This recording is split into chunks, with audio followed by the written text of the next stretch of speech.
Donna Gray here. I just wanted to, I'm just going to try and remove, can I remove that? I can't. Anyway. All right. This is a little bit of a different video to what I normally do. I was just going to try and remove my name there. Can I get rid of that? But I don't think I can. Anyway, it won't matter that it's up there, but I'm doing a little bit of a different video today. I've had so many people that have asked me about my sublimation, and they've wanted to know how I do my sublimation and could I show how I actually do it. Now you may say, what sublimation? It's nothing to do with Stampin' Up, people. So this is nothing to do with Stampin' Up in general. If you want to see some Stampin' Up videos, then don't watch this video because this is something totally different. So as you can see, the heading of this video, it says how to sublimate a tumbler. And I've had so many people that have been asking me several times how I've found this love of sublimation. It's a little thing that I do that is a side gig of mine that I absolutely do to relax and to have a break away from my normal day-to-day job, which is a Stampin' Up demonstrator. So anyway, so I wanted to show you actually how I do, and I should put that on mute. I wanted to show you how I actually do my sublimation process and what it's all about. Okay. So someone said to me, can you show me how you wrap one of those tumblers? So we're actually going to do that today. We're going to start from the beginning, and I'm going to talk about the sublimation blanks. I'm going to talk about how you actually get your printed images and things. And then I'm actually going to show you the process of Darby saying that she'd like to learn. So there could be a lot of people. I think it's a creative thing. I mean, even though we're Stampin' Up people and we make handmade cards and things, it's fun to be creative. And this is I feel like it's a creative outlet for me, and it's something different that I do. So first of all, I wanted to talk about how you print your images. So there's images out there that you can purchase images on Etsy. You can be a part of something that's called Creative Fabrica, and you can actually download images and you get a licensing agreement to be able to do that. You can generate images with an AI generator. So there's many different ways of how you get your images. So you definitely have to be careful with copyright laws and make sure that you don't do the wrong thing when it comes to where you get your images from. But if you're just starting out, maybe something like Creative Fabrica to join for a year, I think is about $100 here in Australia. I think it's about $97 or something to join for the whole year. You get access to all of these graphics, which is really, really awesome. And I started out there. There's also another group of people called Makers Gonna Learn. I mean, they are fantastic. You can actually become a member of Makers Gonna Learn, and you can actually get some graphics and things from them as well. Or you can do something a little bit further, which is what I've done. I've actually started creating my own images using an AI generator. And the world of AI these days, which means artificial intelligence. Is that what it means? I don't know. Anyway, I've got no idea what it stands for, but it means that they actually do the hard work for you. You type in a description and they can actually pop out an image that you want to use. So I've actually gone a little bit further, and I now pay for an AI generator to be able to get the images that I want. So if someone says to me, I want to have, like, for instance, on the weekend, I had someone that loves donkeys. She's got donkeys, and she said, would you be able to do a donkey tumbler? And I thought, you know what? I can do that. I can type it into my AI generator. So there's equipment that you need to set up. So don't think that this is an easy thing to start, because you need to have a sublimation printer with sublimation ink and sublimation paper for a start. You need to have some heat source, some sort of heat press, some sort of tumbler press, some sort of heat source. So you've got to buy one of those as well. You need to buy the sublimation blanks. So I'm going to talk to you about the sublimation blanks, and I'm going to talk to you about the what I've actually found through my journey with sublimation, and what I've actually found has really helped me in the type of sublimation blanks that I buy. And I'll go into a little bit of the whole process of how, what type of things that you're able to sublimate on. I'm also going to show you, I've got an image all printed up, so I'm going to show you how I wrap the tumbler, how I do my taping, because that's really, really important. And I'm going to press it for you here on the show today, and show you exactly, we will see the finished product. So you're going to see a tumbler being created from the beginning to the end. So if you have some people that are interested in sublimation, please feel free to share this video with your friends, because people that are getting into sublimation, you will find quite interested in, I know with myself, quite interested in how you actually, how you sublimate and how you learn how to do things. And it's really, really an awesome way of being able to learn. Now, I'm just trying to find, on my YouTube channel here, I'm trying to find where my live is. There it is there. I'm just checking out. Okay. All right. No, it's not there. And it's not there. Okay, I have no idea why I can't find the live video here on, there it is. There it is. I found it. Okay, I'm just checking that I am on YouTube, and I am on YouTube, so I'm all good. And I am on my personal profile over on Facebook. So if anyone knows me on Facebook, you probably got a notification. Your granddaughter loves the one that you got from me. Yeah, Glenda, I know. They're fantastic for presents and things. I can tell you, people will love them. All right. So first of all, as I said, you need to get a sublimation printer with sublimation ink. Now, you can convert a printer that you've already got, but the problem is you need to flush out all the normal ink and put the right ink in. So the best thing is to actually make sure you buy a brand new printer and only put sublimation ink in it. Don't put regular ink in it, only put sublimation ink in it. Now, I have an Eco Tank 2810, I think it is. Anyway, so I have an Eco Tank. It's an Epson Eco Tank printer. Now, I just bought a smaller printer to be able to do it, because I have a large Eco Tank printer, which is the 8550, which is absolutely an awesome printer. But I bought that for doing photos and things for my scrapbooking. So I didn't want to wreck it by putting sublimation ink in. So sublimation ink is a special type of ink that, when with heat and pressure on the right substrate, it will actually turn into a gas and dissolve into the coating on your sublimation blank. So that's more or less how it works. With heat and pressure and sublimation paper and sublimation ink, it will work by turning into a gas and dissolving into the outside coating of your sublimation blank. Now, you can sublimate on many different things. So you can sublimate on coasters and key tags and phone holders and glass cutting boards. You can sublimate on, as long as they are a sublimation blank. Now, the reason why I say about a sublimation blank has to have a polyester coating on it, okay? Because what sublimation ink dissolves into is that polyester coating. So if you wanted to put it on a t-shirt, for instance, you have to have at least probably 60% polyester in that t-shirt for it to actually work, so it won't wash out, for it to be permanent. So the ink actually clings to that polyester content. So that's more or less what it's about.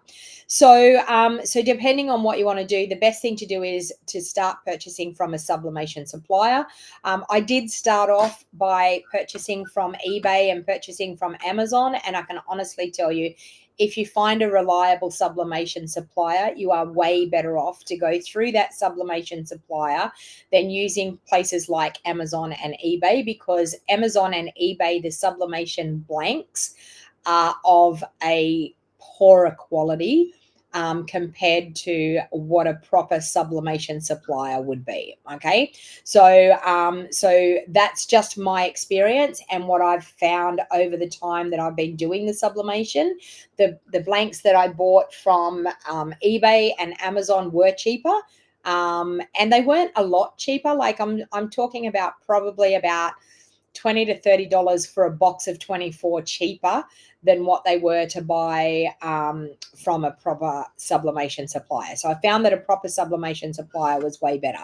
All right, so let's get to the exciting part. So I wanted to show you, I will bring in my heat press when we go to press it. I've got it over the side here and it's heated up, ready to go. So I'm just going to change my camera down onto my desk view now. And you can see I've got quite a few things here on my desk. And I'm going to run through why I have all these type of things sitting on my desk and what they all mean. First of all, you're going to need a tape measure to be able to measure your sublimation blank to know what size to print your image. Now, because I've been doing this for a long time, I know exactly what size I need to do my image. So I have printed my images to the right size. You're going to need a cloth to use with something like an alcohol rub. I use just Metho. To clean your substrate with. So you need to clean it off to make sure that there's nothing on the surface, because you don't want, if there's anything like fluff or dirt or anything on the surface, it can come up as color when you actually do the heat pressing. So you don't want that to happen. So you need to clean your blank the best way you can, but with Metho and a lint-free cloth. Now I've got gloves. We need heat-proof gloves because we're using a heat press, and of course everything gets quite hot when you're using a heat press. Now this is heat tape. This is heat-proof tape. So it's special tape that doesn't melt when you've got it in like a heat press or anything like that. So it's called heat-proof tape, and you have to buy that type of heat-proof tape, because if you're using something like sticky tape or something, it's just going to melt to everything that you're doing. So you need to definitely have heat-proof tape. I've just got a tape dispenser with my heat-proof tape in it. You also, whoops-a-daisy, sorry, I just moved my camera. Sorry, I just sat that there. We're back. Sorry, I just sat my my tape dispenser on my keyboard and it turned my camera off. So I'm sorry about that. Daryl says he uses Metho as well. All right. Now I've got my graphic already printed up. So we're actually going to put this cute Highland cow on the side of a 20-ounce tumbler. So I've got the cute cow already printed up. Now that's on sublimation paper with sublimation ink. Now you may look at that image and think that image is fairly dull. You wait until you see how vibrant the colors are, how wonderful it looks when it actually does get pressed on the outside of the tumbler. You're going to be quite amazed.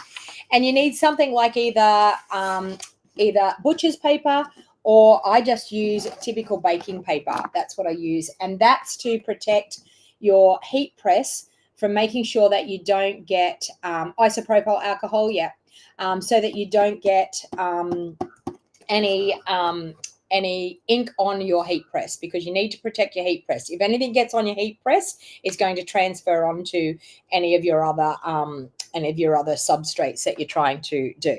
All right, so now the next thing I wanted to show you, this is one of the tumblers that I use, and I have bought these tumblers from a Sublimation Blanks. It's a sublimation company that's in Queensland that I buy mine from. Now, everything that comes in the pack, you're going to get, for these ones, I've actually bought the ones that have got the sports lid, and as well as the lid that a lot of people know the tumblers to have. They come with a metal straw and a cleaning brush. They also come with a plastic straw, this kit, and they come with your tumbler and a sports lid. Okay, so then in that, you're going to tip it out. You've got a shrink proof thing. I don't use these. This is if you're going to use a convection oven. I don't need to use it because I'm actually using a heat press. And you've got a rubber stopper for the bottom of your tumbler. All right. So I'm going to pop all those things aside and pop them back in the box, because we don't really need to use any of that just at this stage. And the next thing that I'm going to do is I'm going to make sure we clean the outside of our tumbler. But I'm also going to cut this image. I'm going to cut it to the right size. So that's where the tape measure comes in handy. So what you're going to do is you are going to measure around the top of your tumbler. Okay, so if I measure around the top of my tumbler, it could help if I put centimeters out, would be a good idea. So we're going to measure around the top of our tumbler, and we're going to see what the top of that round circumference. Now, every set of tumblers you get will be different. So this one measures right at about 24 centimeters and yeah, maybe a millimeter or two over. So 24.2 centimeters. Okay, if that makes sense. So about 2 mil over the 24 centimeters. And then you're also going to measure how high your tumbler is. Now, I actually have worked out this one is 20 centimeters high. Okay, but the width of my paper is going to work all right for it. So what I find is if you get graphics that have no a translucent background like this, so you can see there's no straight edges on this one. So to actually wrap this on a tumbler, I could physically make that smaller or larger, it wouldn't matter, as long as I'm not going into the printed image, and I would be able to wrap it around. I wouldn't have to worry about a seam. But if you're worrying about whether you're going to get perfect seams, the idea is to cut your pattern to the exact size that you need for your image. So I'm just going to cut a little bit off the side here because I don't need that. So I'm using my paper trimmer to do that.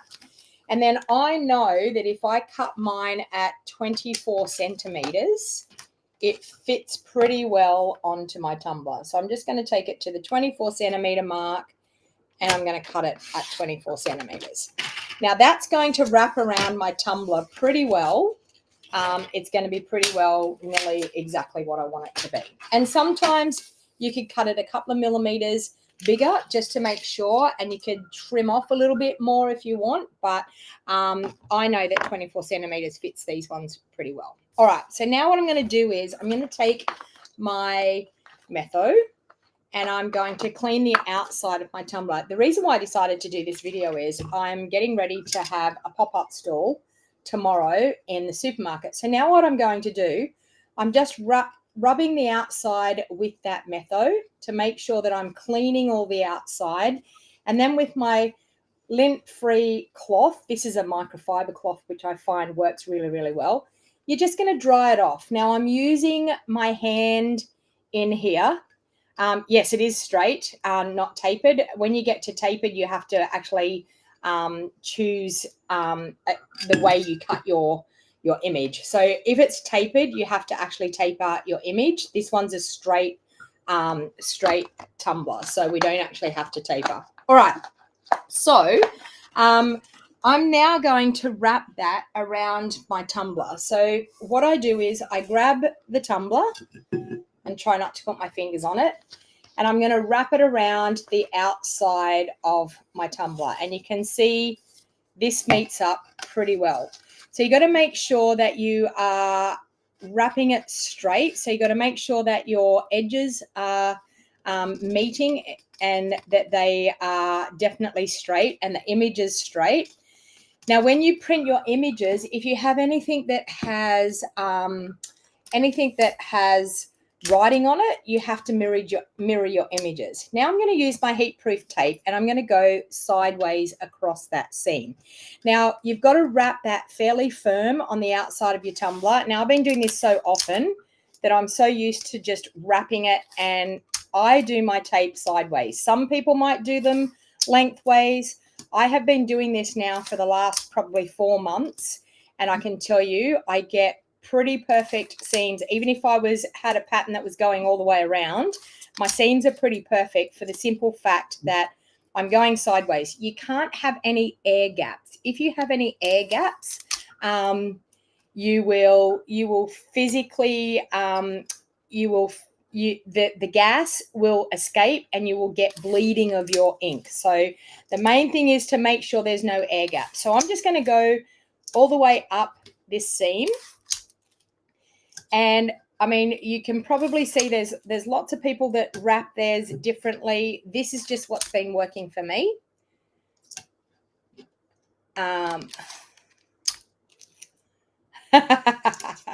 Margie saying sold. Bill me. Do you like the image, Margie? I've been creating these and wrapping them and sending them, posting them out everywhere. Okay, so I've got that happening up there. Now the main thing is, this is what I do along this seam. I make sure that I rub it with my fingernail, and I make sure that in that tape that there's no air bubbles anywhere. So you want to make sure that that seam is perfect. So you can actually use, we have with your Cricut machine and stuff, you can use those plastic scrapers if you like. I just use my fingernail and make sure that it's all nice and neat and there's no air bubbles in that seam whatsoever. You love Highland cows and you love purples? Yeah, this one's been a popular one, this one.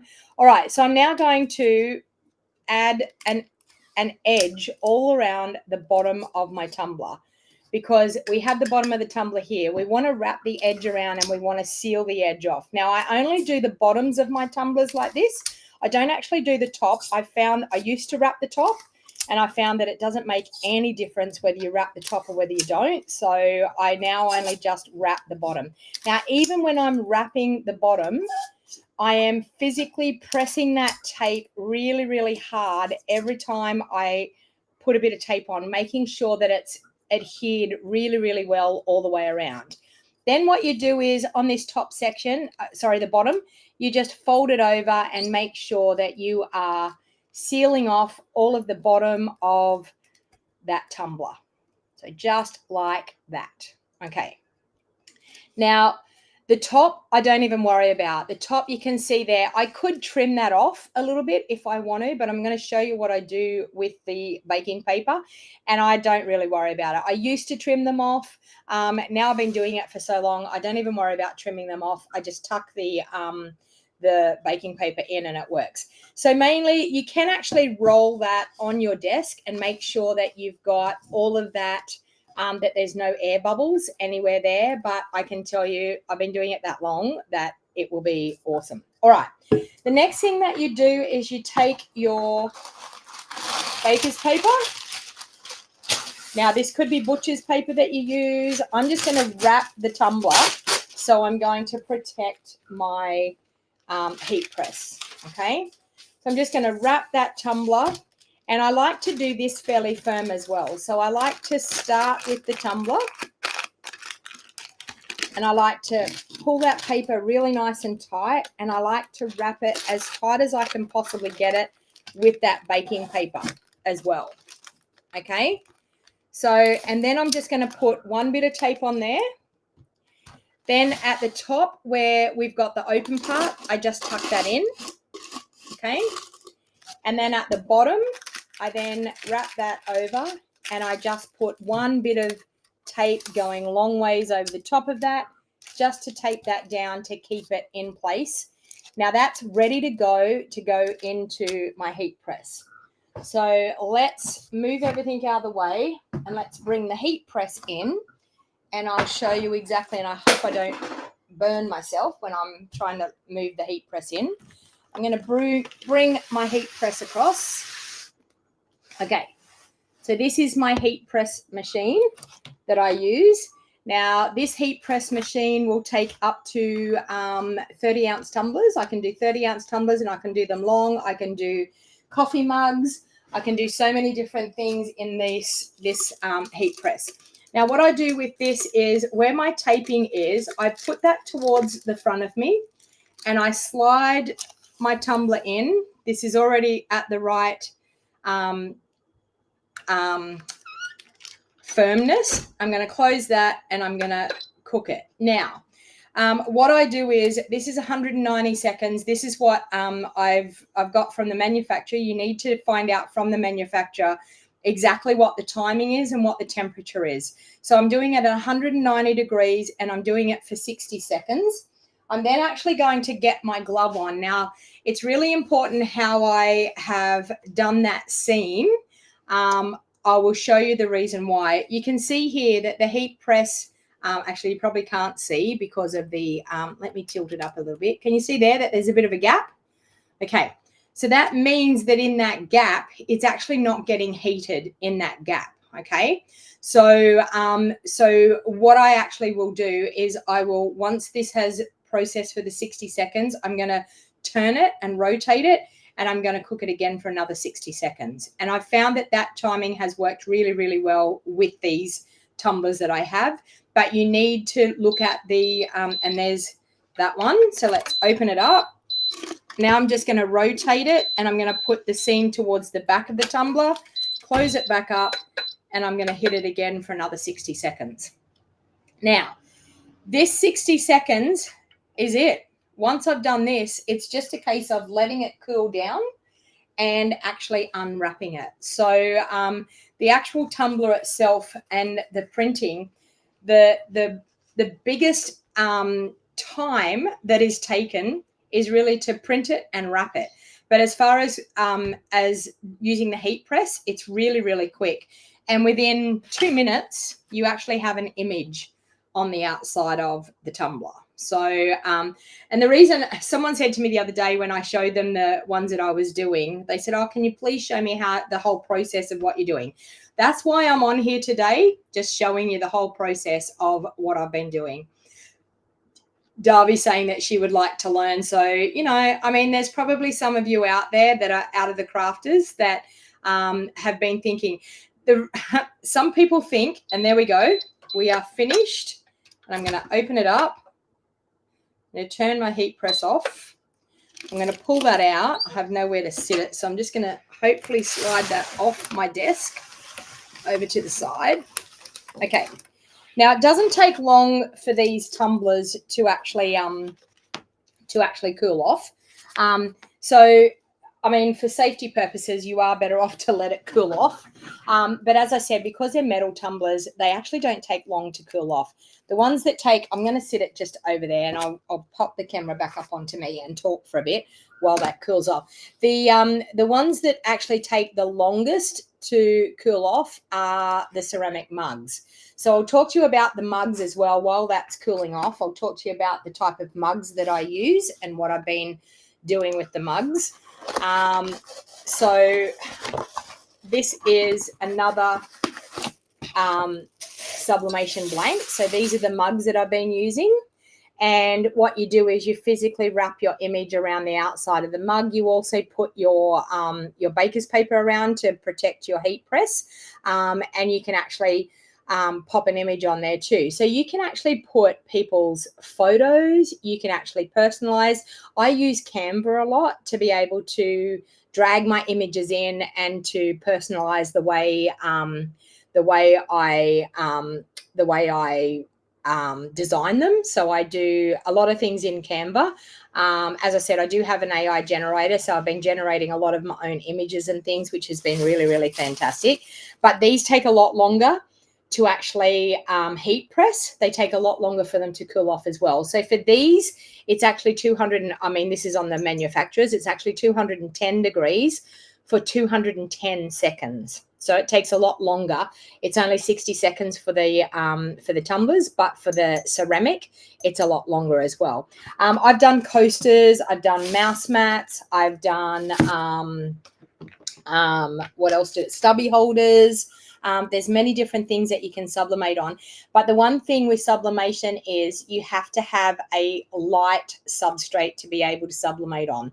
So you can sublimate onto pale colors like pale pink, pale gray, pale, but white is the best because white will show up all the colors as vibrant as you possibly can get it. When it comes to what you can put it on, you can't sublimate on black. And when I say you can't sublimate on black, you have to put it onto some sort of iron-on vinyl to be able to do it, because you need a white or a light background to be able to sublimate on. So if you are trying to put it on something black, and your image will just look like, if you can imagine stamping with Versamark on black, that's what it's going to look like. So it's actually not going to show up on anything dark. So you need to have, and you'll see that everything that you buy for sublimation is white. Everything's white. Now, there is another way of actually creating your own sublimation blanks. You can, for coasters and things, for timber, whatever, there is a paint that you can paint on that will give you that polyester coating.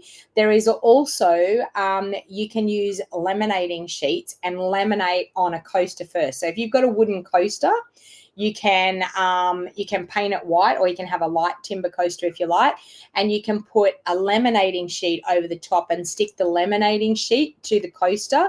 Then you can sublimate on top of that as well. So I've done a fair bit of homework and a fair bit of research into this, because it's just been a thing that I've taken up that I absolutely love to do. Now, I want you to all stay with me, because you want to see what this looks like at the end. On black, you use heat transfer vinyl, and that's correct, Daryl. So on black, I actually have done some black shirts, and I've done it with a black border all around, and I've done it with a white border all around for it to stand out. So depending on how you want your image to stand out, but I have used heat transfer vinyl. So there's printable heat transfer vinyl that you can print on, and if that's the case, you don't actually need to use sublimation ink. You just print with a normal inkjet printer and put it onto printable heat transfer vinyl. So you still have to mirror your image. I'm nearly thinking, no, you don't mirror your image when you're putting it on a printable vinyl, because it's going to print, and it's going to print and glue straight down. So now what I want to do is, and that's pretty cool. So let's change our video back down to my desk again, and we will unwrap this baby, and you will see how awesome this looks when we unwrap it. I'm gonna put my gloves on. It's actually not that hot, but I am gonna put my gloves on just to be safe, because I don't want to burn my fingers here on on YouTube. All right, so I'm going to undo that. So that's just the baking paper that's on the outside. And then what I do is I grab my scissors and I just flick up that tape on the bottom and pull that tape off all the way around. This is the fun part. The unveiling is the fun part. Okay. All right. And then what we're going to do is we're just going to take that paper. So you can only use the paper once. You can only use the image once. So you're now going to, I'm going to take that glove off because it's not hot and I'm not going to burn my fingers. And I prefer to be able to feel it while I'm doing it. So now we are just going to tear that off and look at this image that we have. It is absolutely amazing. And there we have a gorgeous tumbler. Look at that.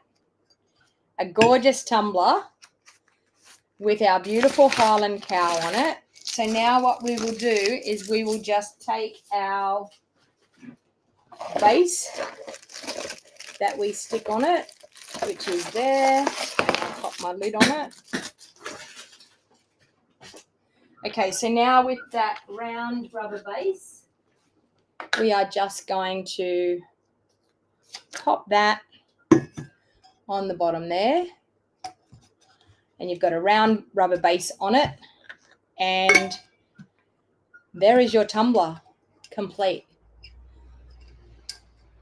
So how easy was that? Now, if we were doing a whole total wrap, you would have a seam down here. So some wraps that you can get, they are seamless so that they will actually butt up together and they will blend together and be perfect. The problem is with the seamless ones like that, you physically need to make sure that your image is printed exactly the right size to be able to do that. So for mine, I've actually done some with seams, but you can hardly see the seam. Physically hardly see the seam. But if you want to not struggle with the seams, then my suggestion is to make sure that you've got an image that it doesn't have those straight lines in the image to be able to do it. So there you go. I just wanted to show you all that little bit of fun and what I do in my off time. And I needed to wrap some for tomorrow's pop-up stall that I'm doing in the shopping center here tomorrow. So I thought, why not jump on and show you how I actually did it. So there you go. So hopefully you've enjoyed that. If you're watching back on the replay, please feel free to share the video. If you haven't watched my videos before, subscribe. I am a Stampin' Up demonstrator, so I don't normally do anything like this. But yes, and as Wendy said, you can personalize them in the space with a name. I also do names over the actual graphic itself and actually do a highlight of a name as well. So very awesome for Christmas presents. So if anyone is wanting someone, come in late. Do I do ones with Christmas trees? I can do ones with Christmas trees. Anything is possible in it. I can generate any image and I can put anything on there and pop ones on for Christmas trees. I actually did one that I don't actually have one with it on here, but I did one with ornaments and things on the top and then beautiful piles of snow and things on the bottom, which was absolutely gorgeous. So there you go. I just decided to jump on and show you what I do with my sublimation. So thanks for anyone that was watching. And as I said, if you wanted to order anything for Christmas, please don't hesitate to give me a call. I'd be more than happy to make some and I can send them out anywhere in Australia, no problem whatsoever. I do them it costs $15 extra. So these are $25. So $25 for a 20-ounce tumbler, $30 for a 30-ounce tumbler. I don't do the mugs by post, only for the simple fact that I don't want them breaking in the post. But yeah, there you go. Anyway, thanks everyone for hanging out with me. I'll see you all again soon.